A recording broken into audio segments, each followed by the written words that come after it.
3, 2, 1. Tatsumi.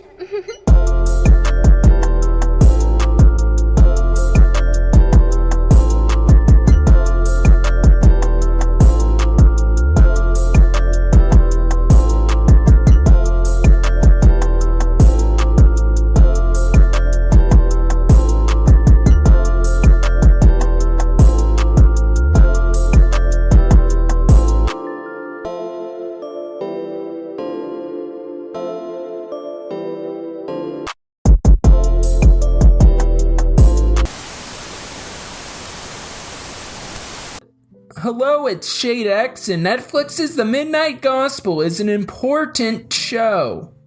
I adore this show.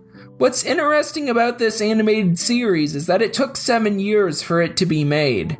The Midnight Gospel spanned from an idea Pendelton Ward had after listening to Duncan Trussell's podcast, the Duncan Trussell Family Hour. This led to him emailing the comedian in 2013. What makes the Midnight Gospel fantastic is that it brought Pendelton Ward out of retirement. In 2014, the Adventure Time creator originally thought he was done with animation. He said in a Rolling Stone interview that he'd never make a show again because it sounded like a nightmare to him. Adventure Time continued on without Pendelton as a showrunner. The show continued to get viewership and had a good run. The series seemed to have came to an end in 2018 with a satisfying finale, but now there's a brand new miniseries on the way exclusively on HBO Max. It's very clear that Adventure Time had outgrown its creator, and that the show was no longer Pendleton's baby. It seemed highly unlikely that he'd ever make a cartoon again, after making that one big hit show. However, this would change after Pendleton and Duncan had a meeting at a coffee shop. The Adventure Time creator discussed the possibility of animating Duncan's podcast. However, he noted at the end of the discussion that he was far too busy to work on the show. Duncan then lied, saying he was busy as well. But years later, Pendleton sent him an animation of a podcast he did with Dr. Drew Pinsky. This animatic featured Duncan and the media personality fighting against zombies in an apocalypse while talking about drug addiction. This animatic ended up being the very first episode of the series. Duncan noted that working with Pendleton was a blast. He said that the Adventure Time creator was not at the top of a pyramid working on the show. Instead, Duncan said that developing the show with Pendleton made him feel like they were both part of an animated brain where everyone feels connected and important. Anyway, that's enough background information. Now we'll talk about the show. I will say this right here. The Midnight Gospel is the best current adult cartoon on Netflix right now. This show feels very real, and that is because the conversations are real. All the interview audio comes from episodes of Duncan's podcast. There is some audio recorded for the show as well that is a part of its fictional world. Duncan even got some of his podcast guests to come back for episodes of the show so that they could say things related to the zany situations that occur on the planets Clancy visits in each episode. Give me that. You're gonna die after stepping on a ping pong ball. Some of the episodes have the interviewee address Clancy as Duncan. One running joke I like is how Clancy doesn't know who Duncan is. Duncan? Who's Duncan?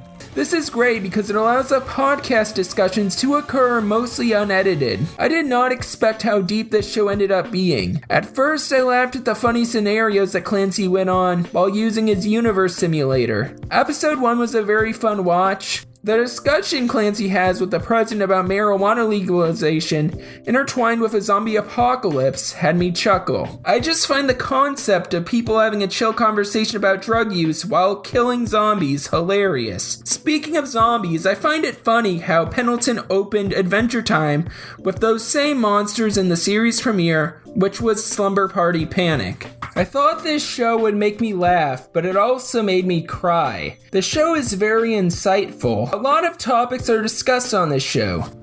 In addition to drugs being talked about, there's also an episode where Clancy talks to a fish who is a former death row inmate who is also into magic. The inmate he interviews is Damien Eccles, who was a part of the West Memphis 3. Speaking of death, this is a big theme in the Midnight Gospel. The big theme of this show is accepting death. This is first shown in episode 2, where Clancy and two giant dog creatures get grinded up into meat. Still, the three have a deep conversation about death. The episode ends with the two becoming a giant meat monster that eventually dissolves. The three then talk about how they love each other, but before the two dogs die, Clancy is able to leave the planet and go back home. This is pulled from an episode that was recorded after Duncan Trussell's real-life dad died. This is why I love the Midnight Gospel. I really love this show because of how personal it is. The show's world is fiction, but the conversations are real. There are some fun adventures in this show. There's an episode where Clancy talks to a badass female knight who wants to avenge the death of her lover. There's a cool prison break episode. I also love that there are episodes that explore the world of the show. Most of the episodes are written to fit the podcast conversation, but this cartoon manages to feel like a full-fledged series. One quirky thing I like about this show is the continuity in it.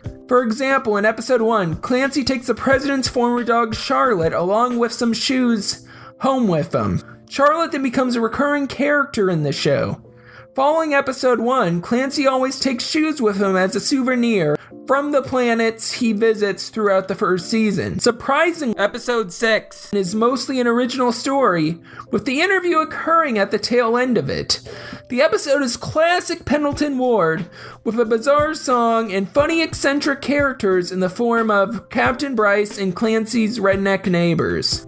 Following that episode are some really great ones. Episode 7. It is a very interesting and fun one where Clancy, after falling into his magic bag, runs into a personified female version of Death, who talks to him about the death industrial complex. There's discussions about embalming and the monetization of funerals. It also has zany visuals. But the 8th and final episode of season 1 is the most emotional. It is a tearjerker, as this episode is an animated version of a podcast that Duncan Trussell did with his late mother, Deneen, before she died of cancer in 2013. Again, I applaud him for making this episode. It made me cry. It was a beautiful episode and a great way to close this first season. This episode also has a great ending that sets up season 2. It ends with Clancy seemingly dying after an explosion happens and ending up on a bus with all the dead characters he met throughout the first season. He then asks a guy on the bus if he wants to be interviewed for his space cast. Overall, The Midnight Gospel is a 10 out of 10 show. It's an adult cartoon that isn't completely crass. Don't get me wrong, there's a lot of crass humor in the show. For example, there's a funny interview analogy about a butt plug of the mind in season 6. Clancy then uses the interview sound clip to make a funny song remix. There's a lot of crude stuff in this show, but I don't know if I can show all of it on YouTube. However, this show is no Big Mouth. Unlike that popular Netflix show that the streaming giant dumped a ton of money into, this is a very insightful show. The show is very much so made for adults. The show is soothing to watch as the animation draws my attention, and the emotional conversations keep me interested.